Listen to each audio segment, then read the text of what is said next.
Hi,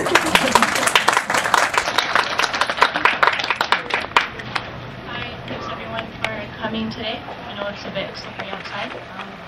My mom just wanted to acknowledge that many people played a role in the writing of her sparrow.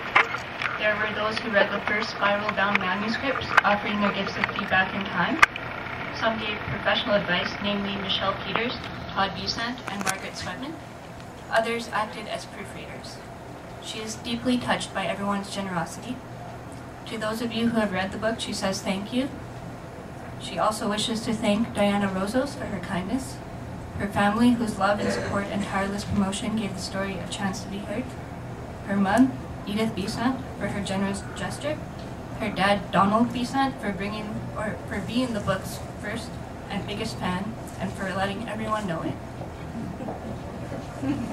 Also, her sister, Brenda Besant Thompson, for her hard work, enthusiasm, and superb organizational skills. And John Taves and the people at McNally Robinson for their support of local authors. And without further ado, I'd like to introduce everyone to the author, Carol Brisebois.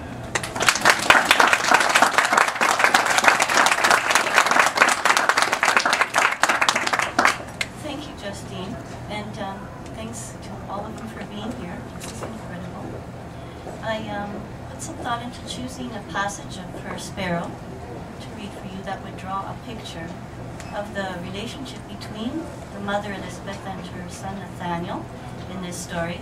And I picked the beginning because it reaches out to hold hands with the ending and vice versa, and all the space that comes between those two hands. The story's heart is left for you.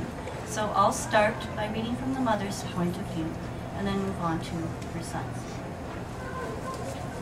A mother, 13 years, not enough time to get it right. Until then, he walked beside her, on, then off again. She ached to have him back. Years later, his broken hand held hers in a different way, would not let go again. So many times she read his scribbled rap lyrics, found buried in his pocket that day. She could recite them by heart. Looking for the boy she loved, trying to understand where he went. The idea came to her in guarded moments, the will to proceed, less cautious. Elizabeth wrote a story about Nate's life years after he died. His short, troubled, beautiful life put in the words she imagined he would use, the story he would tell if he were alive the day following his birthday. Sitting on his bed, she wrote in the cold early mornings in small pieces, forging his immature script on loose-leaf paper as though he himself were the author.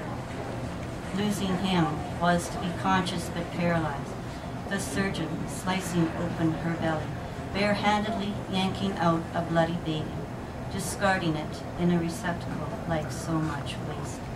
God's backstreet portion. Writing pushed the two sides of the open wound together, brought his voice back.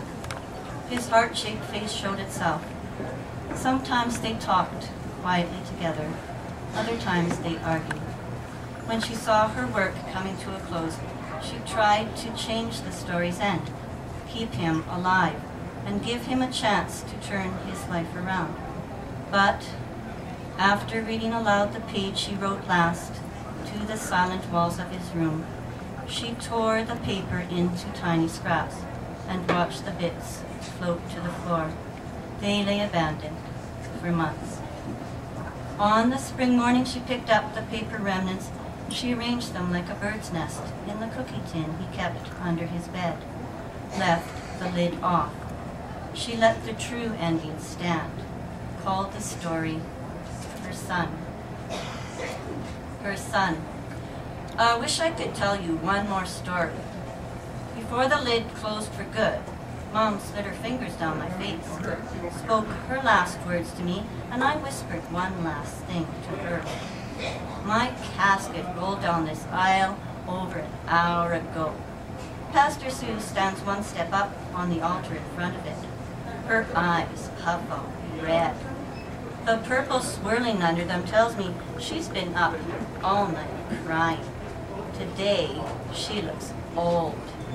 tired and sad, more than ever before. Mom slumps over in the front row, the first aisle chair to the left of the casket, so we're shoulder to shoulder. She wishes I could reach out to hold her hand. Beside her sits the man I call Dad, Chris, then his parents, Dorothy and Bill, and beside them, Papa and Grandma. All my aunts, uncles, and cousins take up the 2 rows behind them. Most of the skinny wooden chairs here are filled with either friends of Papas and Grandmas or people from this congregation. Every other holds the friends I've chilled with these past years. Some of the guys here got into wicked fights with me, but eventually we became friends. We only needed to know each other better. Too bad some people aren't worth the time that takes, but it looks like they weren't cool about being here. Pam, Mrs. Jupton, Mr. Matchett, Cynthia, and Kyle. Still, I understand.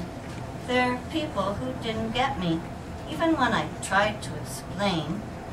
It's not their fault. Maybe their thinking is inflexible, but that's the way God put them together, right? Now, everyone's standing. A lot of people hold the green hymnals out in front of themselves. Others fidget with the paper the usher handed out when they walked in, the rubbing, clutching, erasing how awkward they feel. Some sing out strong, like they believe the words to the song, Beautiful Savior, King of Creation. But most are mumble singing. That's the way it is in church. I like the part, fair are the meadows, fair are the woodlands. Memories of the time me, Patrick, and Mom spent together on the trails at Good Shepherd Lake come to me. Uncle David talks about my life. I won't go on about it here. Let's just say he lets everyone know that even though I found myself in a lot of trouble, there's never trouble to love me. He says that to make Mom feel better and stop blaming herself. Some people here buy it, but those who don't aren't about to challenge him now. They save the best things to say for your funeral. It's God's law. When he's done, Pastor Sue looks like she's about to say one thing, then changes it to another.